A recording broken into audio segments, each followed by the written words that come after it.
to Savita Dental College lecture cast series in oral medicine. Today's topic for discussion is on temporomandibular joint disorder.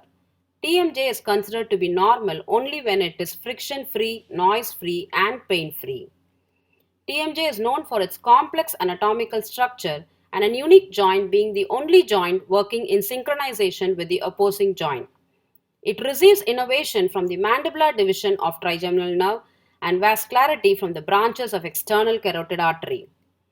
TMD affects 10% of adult population and is commonly seen in 20 to 40 years of age with slight female predilection. 50% of them undergoes treatment and 1 out of 10 requires surgical intervention. TMD is defined as a collective term embracing a number of clinical problems, including masticatory muscle, temporomandibular joint, and associated structures or combination of any. Moving on to the etiopathogenesis of TMD. The masticatory muscle pain model clearly depicts that when normal function of TMJ is altered by an event which could be either due to local or systemic cause, result in protective co-contraction, which is otherwise called muscle splinting, which undergoes resolution on rest. If the event is going to be a major event, it will result in local muscle soreness, which also can undergo resolution under rest. But when it gets prolonged, it results to CNS-mediated muscle pain, which on acute condition results in myospasm, whereas in chronic condition, either it can cause regional myalgic disorder or systemic myalgic disorders. The next triggering factor for temporomandibular joint disorder is sleep bruxism. During sleep, there is modulation of muscle tone under the influence of brainstem structures and neurochemicals, resulting in rhythmic jaw movement or rhythmic masticatory muscle activity similar to rhythmic eye movement. It is considered to be a normal phenomenon, but when it increased up to 3 times more, it results in sleep bruxism, wherein there is co-contraction of jaw opening and closing muscle, in opposite to alternate activation occurring in normal mastication. Rhythmic jaw movement is actually responsible for lubricating the upper GIT and increasing the airway.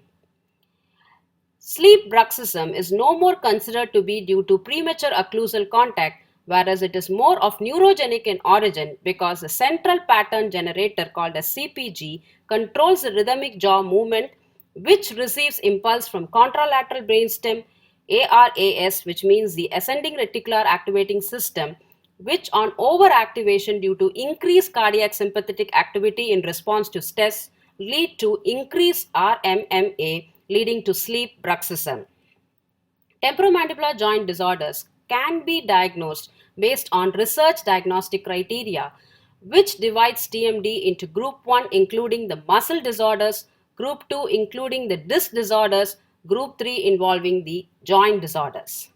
Though there are many components in TMD, the main bony components are the head of the condyle, glenoid fossa, articular tubercle, and the soft tissue components includes the articular disc, masticatory muscle, synovial fluid, ligament, tendon, and capsule.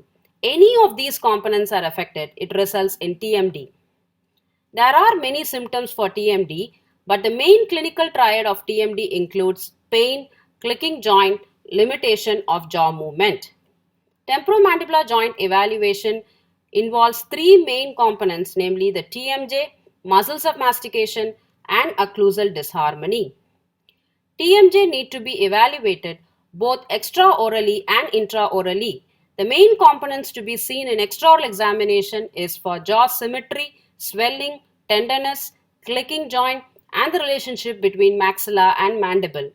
The main components to be seen under intraoral examination other than midline shift and dearranged occlusion is missing teeth, wear facet, and position of third molar. Muscles of mastication need to be palpated both along the origin and insertion, especially the medial pterygoid along the inner surface of the ramus and lateral pterygoid behind the ampular notch. Occlusal disharmony need to be evaluated like checking for discrepancy between centric relation and centric occlusion, as well as overjet and overbite discrepancies need to be evaluated. Apart from clinical diagnosis, imaging for temporomandibular joint is essential to confirm the diagnosis of TMD. Usually, orthophantomogram and tomogram is advisable. In case of 3D imaging, CBCT and CT can be recommended for bony pathologies, whereas to evaluate disc pathologies, MRI is recommended, followed by ultrasonography and functional imaging such as arthrography.